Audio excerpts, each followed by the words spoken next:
Aquariums are the only places that bring millions of people around the world to watch animals to jump, splash, and play.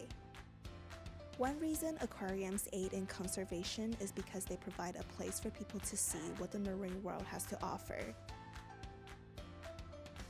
The purpose of the aquarium is to keep them in captivity for preserving the species. There are also exotic animals that you're unlikely to see for tourism and educational purposes, such as teaching kids about the marine world, understanding the behavior and the biology behind the marine world.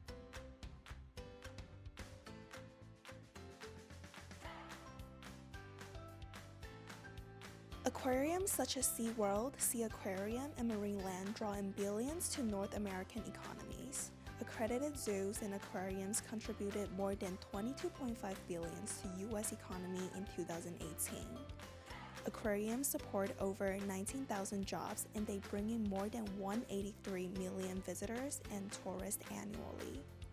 Although there is so much that we love about exploring the deep unknown and the creatures in the Arctic waters, there is a hidden dark side to the treatment of these aquatic creatures.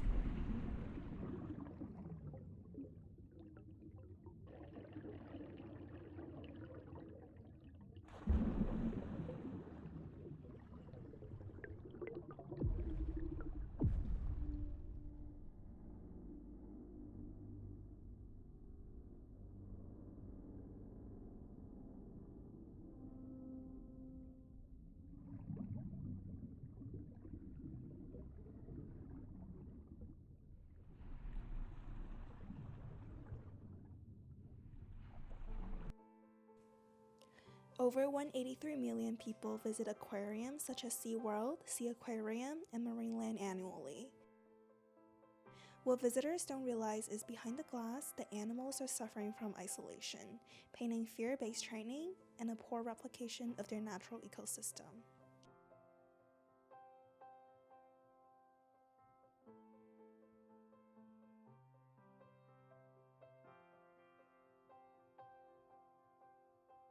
Stingrays are just one of the many species that are being mistreated.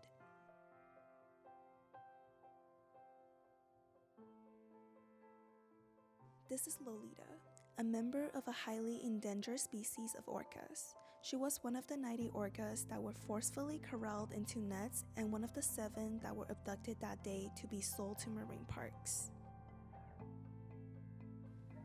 She was taken away from her parents when she was only 4 years old for only $6,000.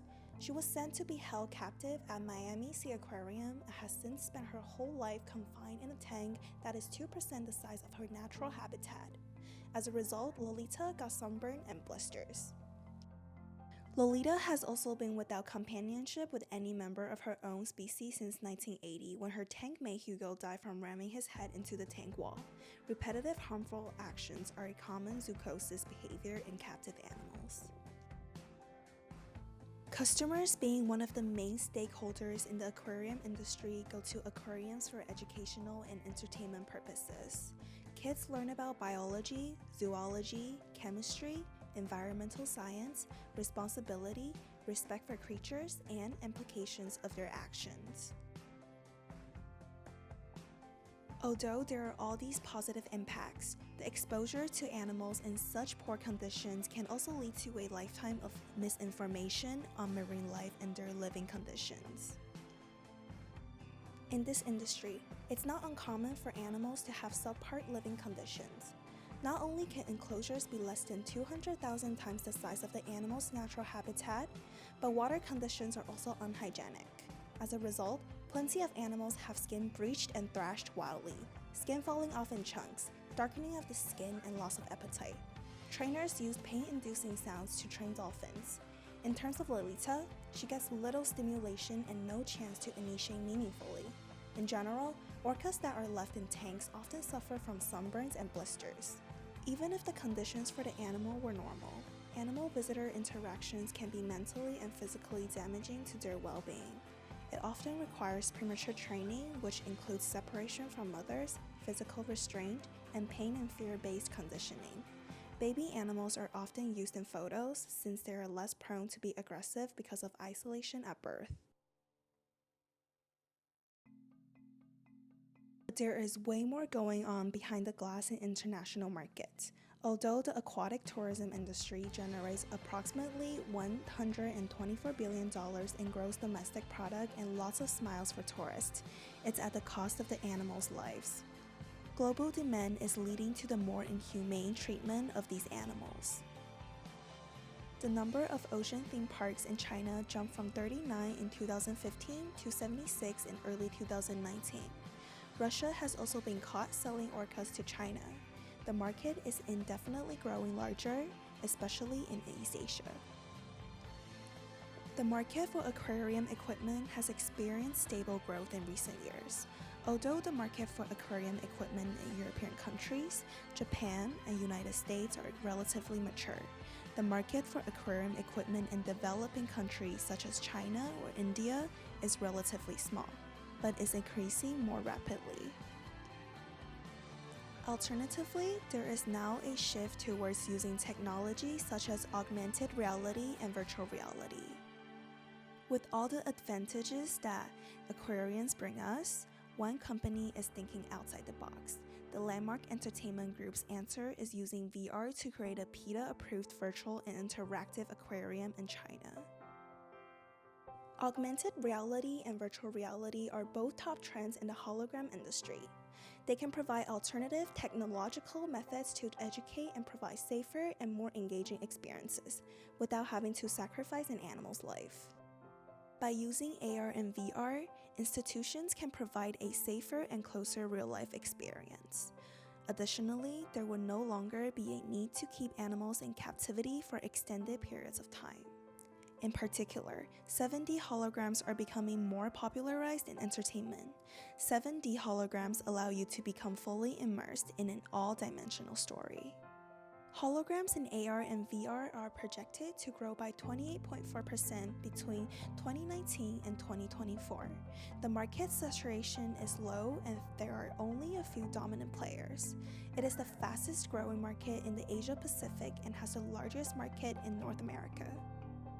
There is a chance to merge them together and create a unique experience of aquarium. There are many associations and activist communities such as World Association of Zoos and Aquariums, World Animal Protection, People for the Ethical Treatment of Animals, Good Deed Working Group, Save Animals from Exploitation that advocate for animal rights. One success story involves PETA, who filed a lawsuit petition in the comments of 17,000 people to the National Marine Fisheries Service, who finally granted Lolita the protections that she's entitled to. Collaboration between PETA's Whale Sanctuary Project, the Orca Network, and the Lummi Native American tribe made plans to build sea sanctuaries for orcas, where they could have some semblance of the life that was stolen from them. For Lolita, being transferred to one could also mean the chance to see and perhaps even interact with her family pod again.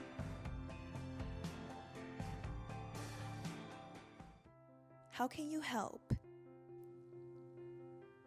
Ideally, we would be a conscious customer. Prior to visiting these institutions, we should be selective of the aquarium that we visit. There are certain aquariums that release animals once they rehabilitate. If you're looking to visit an aquarium, check out the ones that have been accredited to treat their animals ethically, such as those listed in Canada's Accredited Zoos and Aquariums organization. Alternatively, now there is an emerging market in holograms.